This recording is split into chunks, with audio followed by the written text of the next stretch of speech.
Good morning friends. આજે આપણે વાત કરીશું PRP therapy for tendon rupture.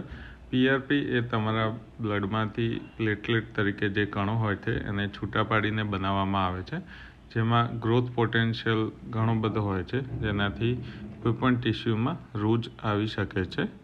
Scientific આપણે એવિડન્સ જોઈએ તો ઘણા બધા લિટરેચર અવેલેબલ છે. કન્ક્લુઝન એકદમ નથી, પરંતુ એ અંડર રિસર્ચ પ્રોડક્ટ છે, જેમાં જે લોકોને હાઈ રિસ્ક ફોર સર્જરી હોય એવા કેસમાં અમે પીઆરપી ઇન્જેક્શન દ્વારા જે બી ઈજા થઈ છે એને રૂજ આવવાનો આપણે ટ્રાયલ આપીએ છીએ. તો આજે આપણે જોઈશું કે આ કઈ રીતે ઇન્જેક્શન આપવામાં આવે છે. આના માટે દર્દીનું 50 ml જેટલું બ્લડ લેવામાં આવે છે અને સેન્ટ્રીફ્યુઝ મશીનમાં એ રન કરવામાં આવે છે, જેમાંથી 4 to 5 ml જેટલું પીઆરપી આપણને કંપની પર્સન આપે છે અથવા લેબોરેટરીના માણસ દ્વારા એ પ્રોસેસ કરવામાં આવે છે. આપ જોઈ શકો છો કે રેડ કલરમાં જે ઇન્જેક્શનમાં ભરેલું છે એ પીઆરપી એટલે કે પ્લેટલેટ રિચ પ્લાઝમા જે મશીનમાં પ્રોસેસ કરીને પછી બનાવવામાં આવેલ છે એ આપ જોઈ શકો છો. આ જ વસ્તુ આપણે સોનોગ્રાફી ગાઈડેડ કઈ રીતે ઇન્જેક્શન અપાય એ આપણે જોઈશું હવે આગળના કેસમાં, જેમાં ટેન્ડો એક્યુલિસ એટલે કે પંજાનો જે સ્નાયુ છે, જે પંજો ઉપર નીચે કરવામાં આવે છે, જે મોટી ઉંમરના લોકોમાં ડાયાબિટીસના પેશન્ટ્સમાં રપ્ચર થતો હોય છે. તો આ રીતે દર્દીને અમે સુવડાવીએ છીએ. પાછળના ભાગે જે ટેન્ડો એક્યુલિસ કરીને જે સ્નાયુ હોય છે એમાં આ ઇન્જેક્શન આપવા માટે આ રીતે દર્દીને પંજાનો ભાગ પ્રિપેર કરવામાં આવે છે અને ચોખ્ખો કરવામાં આવે છે.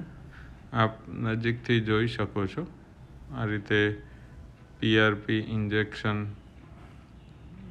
બનાવવામાં આવે છે, જે બ્લડ કરતાં થીન હોય છે, પરંતુ એની માત્રા અને કોન્સન્ટ્રેશન જે પ્લેટલેટના હોય છે એ ઘણા બધા વધારે પ્રમાણમાં હોય છે કમ્પેર ટુ નોર્મલ બ્લડ, જેનાથી એ ગ્રોથ પોટેન્શિયલ જે હિલિંગનો આપણો પર્પઝ છે એ સોલ્વ થઈ જાય છે. હવે આપ જોઈ શકો છો કે જે પંજાનો ભાગ છે એને પ્રોપર સ્પિરિટથી અને બીટાડીનથી ક્લીન કરવામાં આવે છે. એ ભાગને આઇસોલેટ કરવામાં આવે છે. આ પદ્ધતિ એકદમ સ્ટરાઇલ ટેકનિક દ્વારા કરવામાં આવે છે, જેથી દર્દીને ઇન્ફેક્શનનો ચાન્સ ઓછો રહે.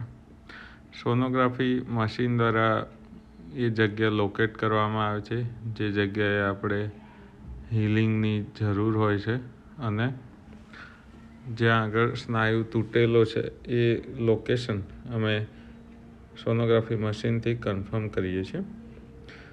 દર્દીને શરૂઆતના તબક્કામાં લોકલ એનેસ્થેસિયા એટલે કે ચામડી બહેરું કરવાનું ઇન્જેક્શન અપાય છે, જેનાથી એને ઇન્જેક્શનનો દુખાવો બિલકુલ નહિવત હોય છે અને એટલો ભાગ થોડા ટાઈમ માટે શૂન્ય થઈ જાય છે.